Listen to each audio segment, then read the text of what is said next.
Hello, and welcome back to the Underhand Free Throw. I am Simon, and today me and Ian are going to be addressing the question that is on all of our minds at this point in the NBA season, and that is, who is going to be in the Western Conference playoff/play-in picture when all things are said and done at the end of the season? The Western Conference race this year has been really competitive, and it's starting to heat up as every single team left in the league, only has, somewhere around 20 games left. So there's not a whole lot of time left to win and climb up those standings or drop out of the playoffs if you're not up to the task. So we're going to go over some of the teams that we think are interesting to talk about in the Western Conference play-in, and next weekend we will go over the Eastern Conference teams. So let's get into it with the Western Conference play-in. Who is in? Let's talk about the Western Conference play-in a little bit. So let's do the play-in. Let me set the stage a little bit here. You have the number 4 seed in the West, which is currently the Phoenix Suns, and the number 13 seed in the West, which is currently the Oklahoma City Thunder, all separated by a total of about 5 games. So the play-in is still far from being decided. I think it would be unlikely for the Suns to drop that far. But, the Clippers, who haven't looked great as of late, the Mavericks, who have had a difficult time integrating Kyrie and have had some very strange lineup decisions made by their coach in the last couple of games, haven't looked great. The Warriors still have the worst injury luck of any team this year. And then you have, the whole Jazz, Timberwolves, Blazers, Lakers weirdness. Who's the best out of that group? Who do you see as a couple teams that, are rising and more likely to make the play-in your estimation? Who do you think is going to drop out? Yeah, I think it's tough. It's funny because exactly what you're pointing out. If you read any random sort of takes on the playoff pictures, people will separate teams and things like very likely to make the playoffs. I'm just like, none of these teams are likely to make the playoffs at this point. Like, it is like luck is going to be a huge factor. Like, someone's gonna. We can look at strength of schedule, and that's going to be a really big deal, but also just sort of like injury luck is going to catapult a couple of teams into situations. And the funniest thing about the injury luck is, like, everyone right now, like Lakers Nation, is like complaining, like, I can't believe like we're finally in a position to make a run and we get an injury to our best player.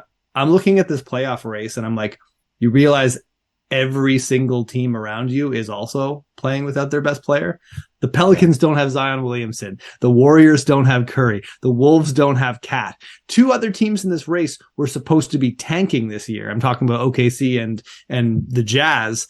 And we're supposed to feel bad for like the Lakers getting an injury to their 38-year-old star. Like, I just think it's like, it's a bit silly when you look at the competition. Like, the Lakers should still be able to make a run. Anthony Davis, Jared Vanderbilt's been playing out of his mind.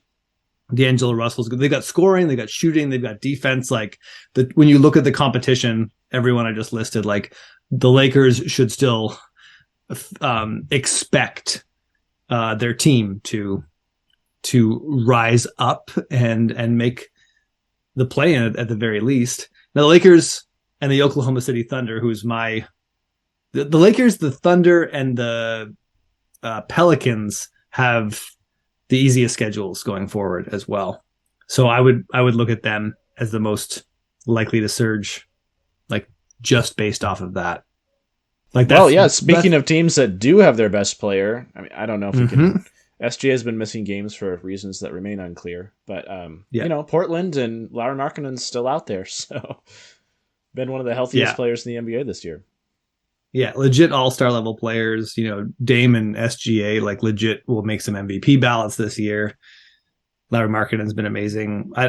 Utah, like, sold off a lot of their depth, so I do kind of expect them to fade. But they did, but they've been playing 500 ball, ever since. That's the thing. Utah could definitely just hold steady and get into it. These other teams, I think, have a higher amount of variability.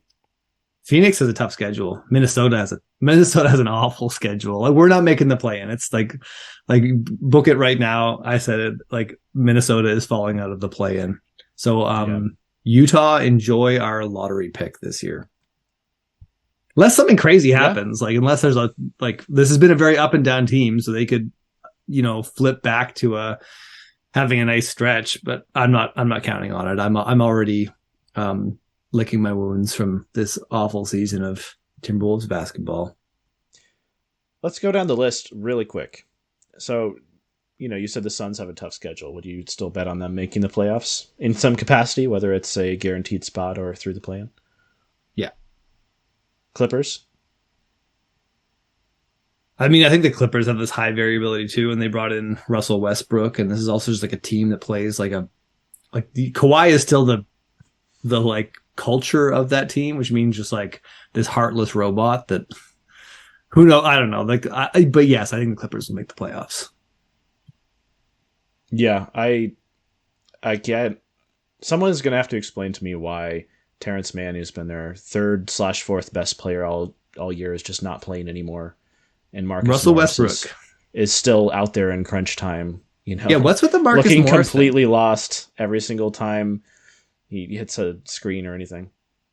I don't know. I mean, Ty Lue has just an immense amount of trust in Marcus Morris for Marcus Morris was a solid role player the past couple of years, and in this season it's been a little shaky at times. But maybe it's hard to get over that inherent bias you have for a guy that you've been able to rely on in the past.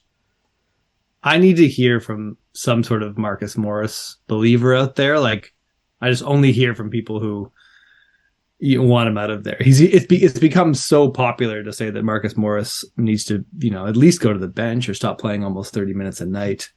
Well, he's the most obvious defensive weak point on the Clippers, right? And the Clippers are still a good defense with him playing this much, but they could be an elite one. So, and there are definitely other factors. Like, he does offer size, at least. He does offer like a level of physicality. He just gets lost in rotations in a way that other Clippers players don't. So it stands out more. He's a really, compared to their other options at that position, he's a very aggressive shooter. That's kind of one of the only things I think, like Robert Covington and Nick Batum still kind of, it's in their soul. They don't really love to shoot it. Batum has made himself, shoot when he's open, but Marcus Morris is like, if you're passing the ball around and Marcus Morris is even kind of open, he's gonna fire. Which it's going up. Yeah, which is it's like it's a bit of a double-edged sword. He still shoots the ball just fine, from three, but I don't see the best version of the Clippers involving Marcus Morris be on the floor. But I mean he's a negative effective field goal compared to league average, which is one stat that I've really enjoyed lately, just trying to understand someone's efficiency in a league where the efficiency is constantly getting better. Like, how do you do that?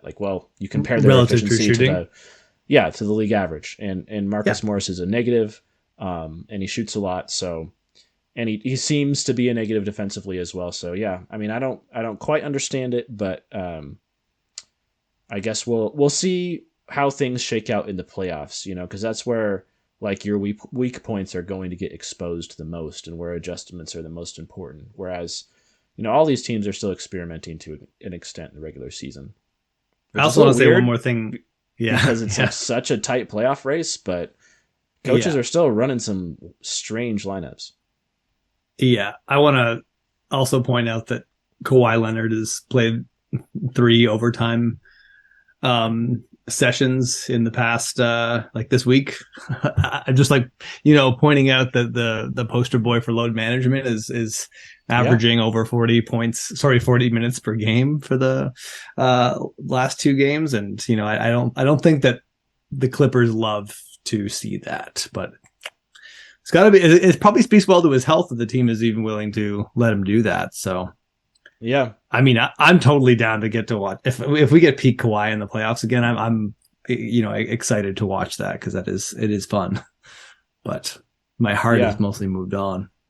Yeah, I mean, I expect the Clippers to make the playoffs. I think Dallas is maybe more the interesting one to watch, because they can't play a lick of defense since they traded away all their defense to bring in more offense, which is I kind of actually, I still think the move in the long term is defensible, but it's how good do people think this team is going to be this year?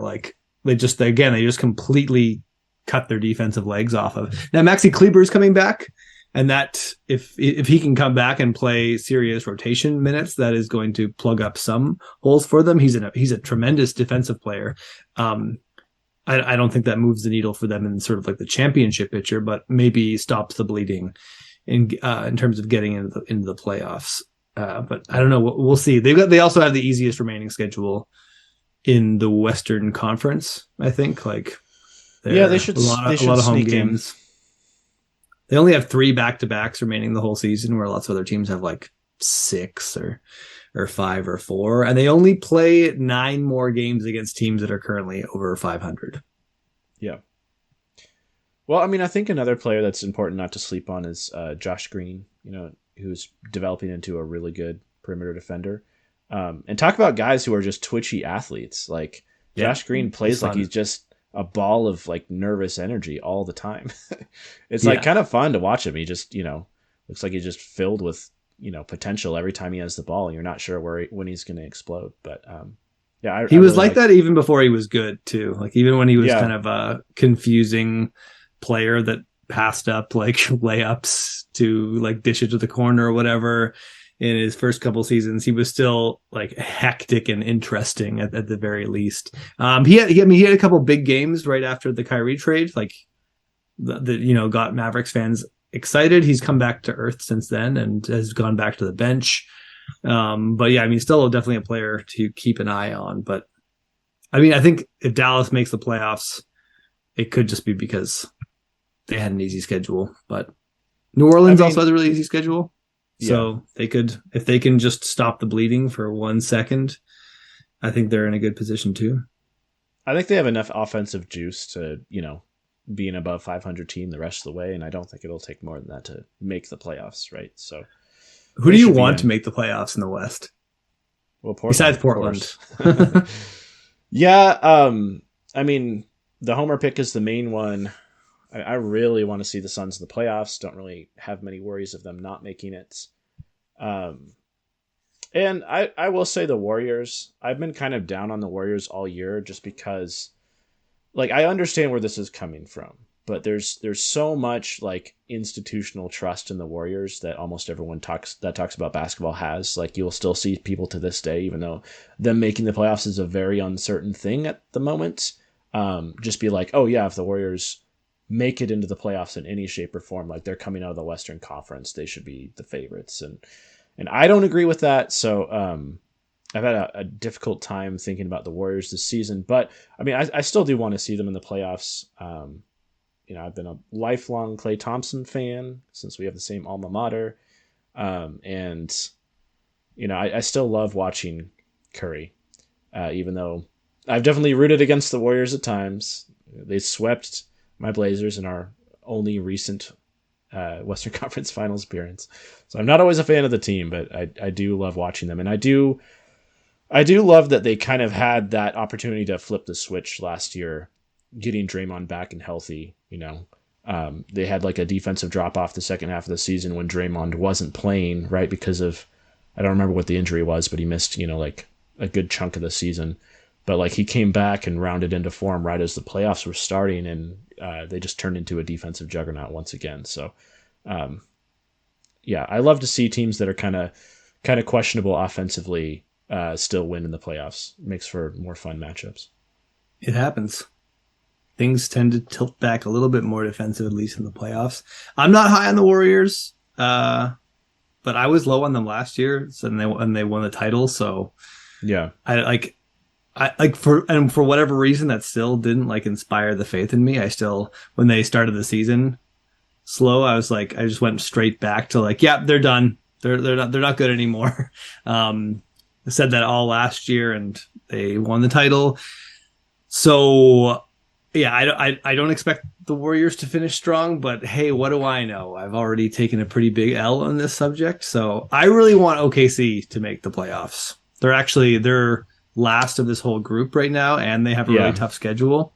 Like no one's expecting, again, this is the team that was supposed to tank. Like they're supposed to shut down Shy 3 months ago, and but they're just like, they're so fun to watch. Like the drive and kick offense, the competent defense, and they're just sneakily, I just think they're actually better than all these teams. I think they just Okay. play better basketball. I think they're a more functional offensive and defensive team, and I think there's just been a combination of sort of like bad luck, and they've lost some games they probably should have won that has them in this position. Like I just think they're better than the Lakers. I think they're better than the Blazers. I think they're better than the current version of the Pelicans. They're way better than the Wolves. I just think they should be the 7 or 8 seed right now. They're not, and it's unlikely for them to make a surge with the schedule that they have ahead of them. But that's what I'm still rooting for. I also just like everyone talked about the Lakers all year, and I just kind of wanted to keep pointing out, like, who's way better than the Lakers, like next to them in the standings. Like we got 2 teams around the same spot in the standings, but one's like a garbage defense and like barely competent offense, and the other one's almost top 10 on both ends. Like They are top 10. They are top 10 defensively right now. Yeah. And they were 11th offensively before Shai went down. They've dropped a rank since then. But yeah, I don't know. Just like I'm buying stock early. Maybe I have to wait till next year for it to pay off. But I think they would be fun. I think they'd be like I really like the style of basketball they play. So we decided to do the Western teams first. We are going to be doing the East, and that video will be uploaded next weekend. And if you can't wait, all of this we go into and in much greater detail on our podcast, which you can find in the description below, or you can click on another video, our last one that we uploaded on our channel up here. Other than that, we will see you next time on the Untitled Free Throw. Thank you for watching.